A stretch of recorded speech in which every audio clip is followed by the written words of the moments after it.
Do you want to write a book? According to a recent survey, 81% of people say they have a book in them. If this is you, hold your horses. Watch this video before you pick up that pen.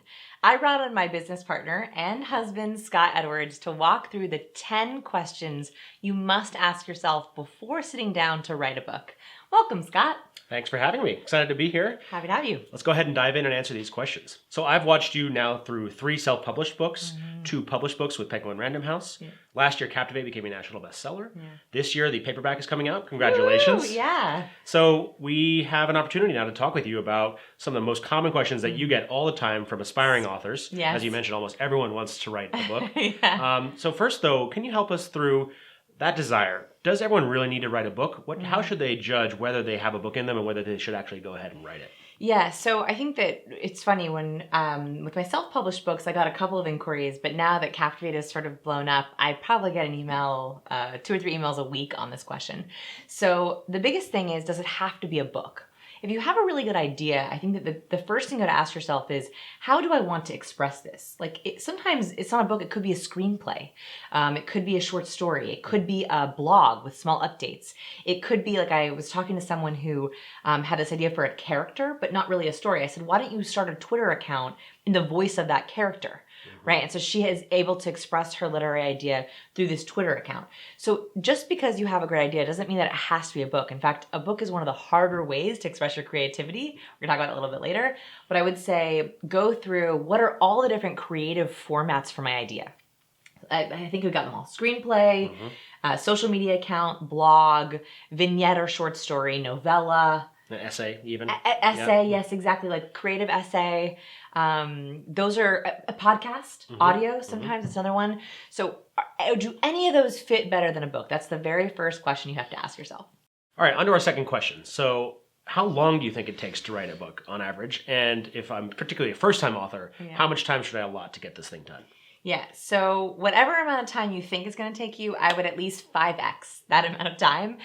For me, it was way more than I thought, and I was really prepared to write the book. I had most of the outline done before I even signed my publishing deal, and it still took me, so here's my basic math on this. Okay. So it was about 7 months of writing, and I was writing 5 days a week for about 5 hours a day. I had about 3 hours for 3 to 5 hours of other business things. Yeah.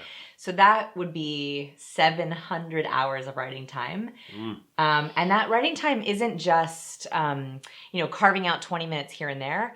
I actually think that I had to really make time in my schedule to have like peace and quiet, to have my energy, to have my tea. Really uninterrupted time. Yeah, it's 700 quality hours. I think that's what the difference is. It was quality hours. So whatever you think you need, 5x it, and then also add in time for getting ready, getting your tea, getting your coffee, sharpening your pencils. I don't know who. Getting in flow, right? Getting in the flow, yes, exactly. Getting your setup right, because that also adds a lot of extra time.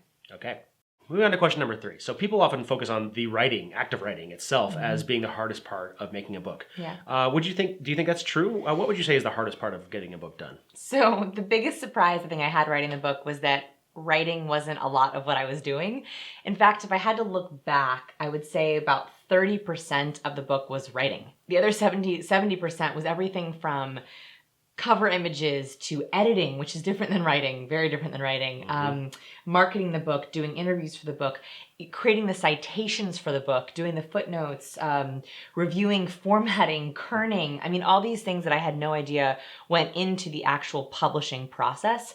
So 30% is writing. You also have to like the marketing piece. You also have to like the formatting piece. And by the way, I had so much help from Penguin Random House for my book, and that still took a lot of my time. Like they had a amazing cover designer design the whole cover, but it still took 20 or 30 hours of my time going back and forth, taking photos that he wanted for me to take for the cover, looking at fonts and colors, asking friends, doing surveys. So I would say you have to like all aspects of the book if you really are dedicated to doing it. And I know in the past you haven't necessarily done that for books, and those are the ones that didn't work out as how you wanted them to. Yeah, so my self-publishing books, I would say it was more like 50-50, because I was like, sure, this stock image will work for a cover. Yeah. Sure, the formatting looks good enough. And I think because of that, it signaled to people that it wasn't a really professional book. So I should have spent even more time with my self-published books doing the non-writing piece, but actually it was less. So if it's self-publishing, I'd put it up to, maybe 80% not writing. And if it's publishing, you have a little bit of help, hopefully, then it's more like 70. Because ultimately, it does no one any good if you make this book and then no one ends up reading it. Yeah, exactly. All right, moving on to question number 4. So I'm a really motivated writer, and I just have to write this book. I've gone through the questions so far, and I still know that a book is the right thing to do. Yeah. Okay, what's the next first step, or the first step I should take on that journey? All right, so if you know it's a book, you know it has to be a book, you're happy to do 30% writing and all the marketing stuff. Next step is I want you to write 15,000 words this weekend. Wow, that's a lot of words. 15,000 words. 15,000 words this weekend. Not next weekend, not the weekend after that, like this weekend. And the reason I say that is because the first 15,000 words should be like burning. You should be like, I have to get these words out, because in the end, I think the final version of Captivate is something like 80 or 90,000 words. And I ended up submitting about 300,000 words. So we cut more than half of the book. And I constantly had to find new words to be able to write. And if you're having trouble with the first 15,000, you're going to have even doubly hard time writing the next 70,000. So if you're burning to write something, pumping out that 15,000 words should be no problem. And you should be so excited to sit down this weekend. If you're kind of dreading it, if you're like, I can't even start on a blank page, writing a book might not be the best thing for you, because you'll be starting on a blank page every morning. Seems like I'm noticing a trend here of just really burning passion is required. Like, otherwise, try and look at something else. Because you have to have the burning passion to get to the slog. And the slog is worth it. If you want to get your idea out there, it is worth it. But you have to be like so fervent that you can't not write the book. That's what it is. Okay, moving on to question number 5. So I understand I got to write those 15,000 words. That doesn't deter me. You mentioned those 7 months of this. So what happens when I get through that first 15,000 words? Are there obstacles that you run into as an author? How do you get around that? So I should clarify, it was 7 months of writing, but it was a year and a half before from publishing deal to published. So it was 7 months of writing and then however many extra months of everything else. So you have to remember, you're going to experience a couple other hurdles that you have to get through. So hard editing, like mountains and mountains of edits. I couldn't believe how many edits were submitted, which was good. It made the book better. Writer's block. You're going to have writer's block on certain things. People giving you negative feedback or bad feedback. Doubt, self-doubting yourself. And so the question you want to ask yourself is, can you not write this book? Like, are you going to be questioning yourself every month for the rest of your life if you don't write this book? If the answer is yes, then you should do it. You should try to do it, because otherwise you'll be worrying about it or thinking about it every day. But if you're like, maybe I have to write this book, you're not ready. Don't do it right. Don't do it yet. It's too much of a slog. So you touched on edits there, and I want to dive right into that.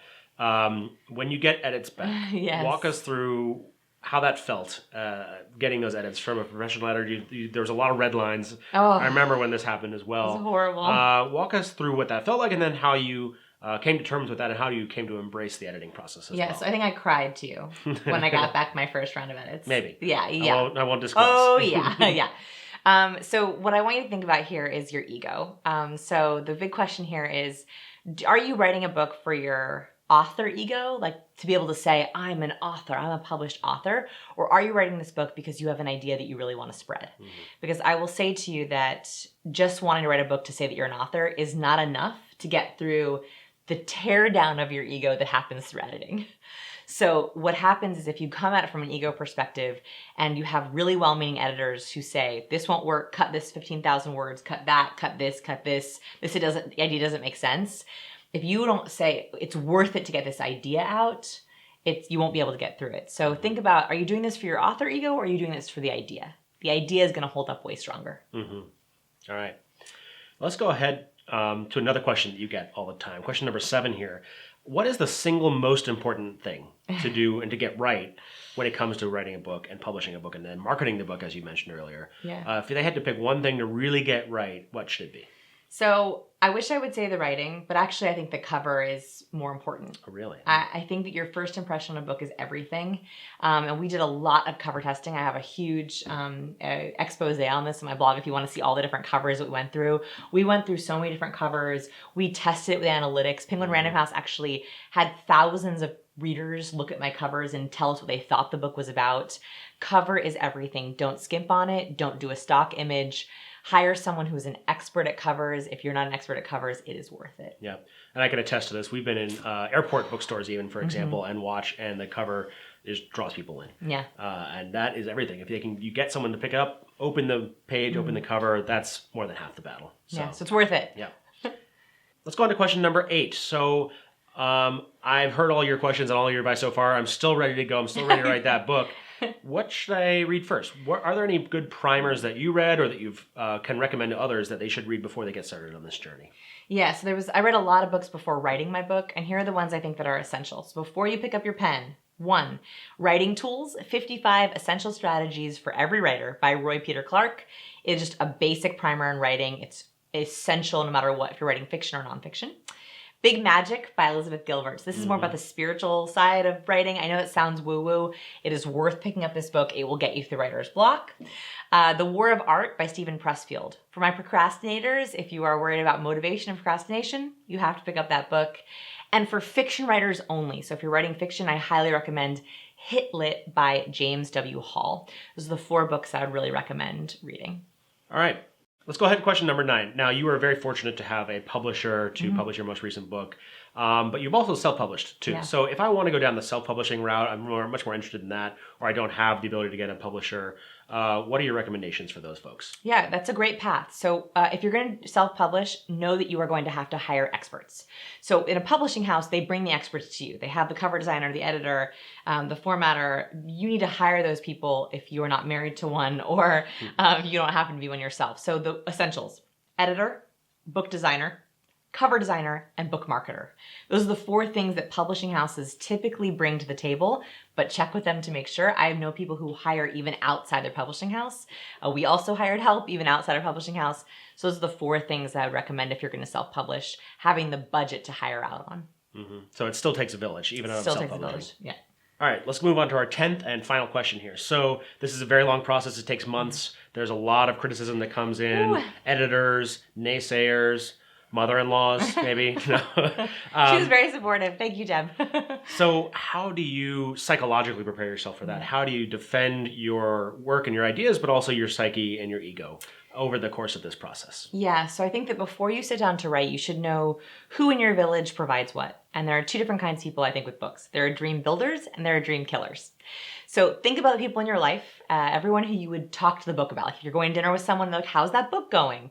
You should know, are they a dream builder? Do they ask good questions? Do they support you? Do they give you energy? Are they encouraging? Or are they a dream killer? That won't work. Heard that book before. That sounds weird. Don't like that title. You should know which groups they are. It doesn't mean you can't see dream killers, but you want to avoid dream killers when you're in your creative stage or your low self-esteem stage, and you want to go towards dream builders in that stage. So for example, dream killers were great to kill cover designs, right? If I showed a dream killer a cover and they were like, that is terrible, that was actually really helpful to me. So make sure you know who in your camp is a dream builder, you're a dream builder, and sometimes you even have people who can swap for you. So sometimes I would say to you, can you kill this idea for me? Like, give it all you got. So if you have those people, they're gold. So find your dream killers and find your dream builders. I think that takes us to the end of our questions. Yes. Thank you for taking the time to do that. Hopefully that was educational for you folks out there who are looking to write their own book. And like I mentioned at the top, Captivate paperback version is available now. So go get it. Thank you all of you who have bought Captivate already, all of our amazing YouTube subscribers, Science People fans. I'm so grateful to you. I hope this encourages you to write your book or not write your book. Let me know in the comments. I can't wait to see it. Did you love this video? We love you too.